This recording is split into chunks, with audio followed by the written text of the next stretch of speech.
दोस्तों, एक साधारण सी ईंट की टूटने पर साईं बाबा की मृत्यु कैसे हुई?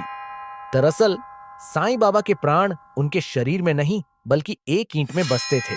इस वजह से क्योंकि उस ईंट में साईं बाबा के गुरु वेंकटसा का खून लगा था और साईं बाबा अपने गुरु के सबसे प्रिय शिष्य थे।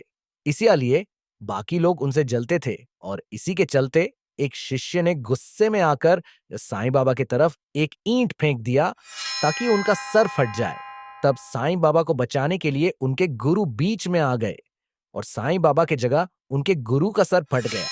तब उनके गुरु ने उसी ईंट में साईं बाबा का प्राण डाल दिया और कहा कि जिस दिन यह ईंट टूटेगा उसी दिन तुम्हारी मृत्यु भी हो जाएगी। साईं इसीलिए ऐसा कहा जाता है कि साईं बाबा कई लोगों की बीमारी अपने ही ऊपर ले लेते थे और उन लोगों को पूरी तरह से ठीक कर देते थे। आज से करीब 100 साल पहले महाराष्ट्र में एक महामारी फैली थी जिसमें लाखों लोगों की जान गई थी। लेकिन शिरडी में साईं बाबा के होने के कारण वहां पर किसी को भी कुछ नहीं हुआ।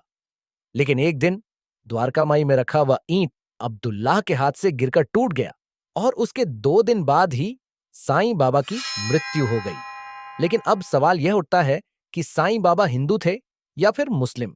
तो इसका जवाब यह है कि साईं बाबा एक फकीर थे और वह यही समझाना चाहते थे कि सनातन धर्म एकमात्र ऐसा धर्म है जहां किसी फकीर को भी भगवान का दर्जा मिल जाता है।